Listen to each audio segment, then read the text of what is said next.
dhammaan dawladana maanta dadka noo imaadeen oo dawladda ka socday askartii dhammaan maamulka iskuulka nala shaqeynay runtii aad baa ugu faraxsanahay hawsha maanta hayaanin waan hawl ugu farxi karo maanta oo aan isdhigi karno waa natiijo la taaban karo maanta magaalada Garowe hadii la iska wax u qabso hadii la dhaho ay dadka dhan wada qaban karaanin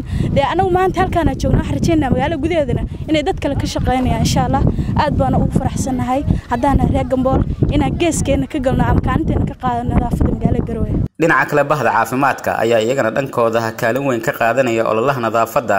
gaar ahaan bisha cas waxaana ay sheegeen in doorkooda uu yahay sidii ay u dhowri lahaayeen fayadhowrka caafimaadka magacaygu waa Luul Daahir Cismaan ka socota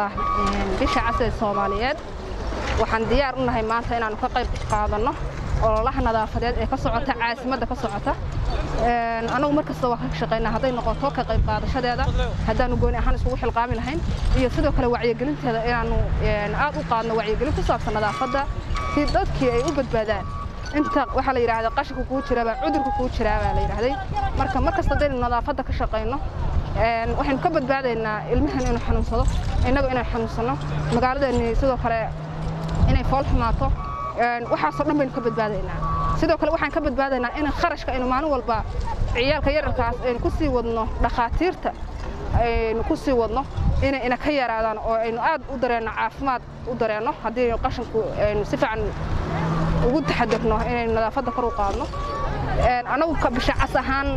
maanta laba face baan ku shaqeynaynaa face koowaad waxa weeye inaan ololihii nadaafadda ka qayb qaadano iyo face-ka labaad oo ah first aid-kii biraa la qaadaya qashin baa la qaadaya fustooyin jingado dadku way sari karaan wax walba way sari karaan wixii dhammaan inaan ka qayb qaadano first aid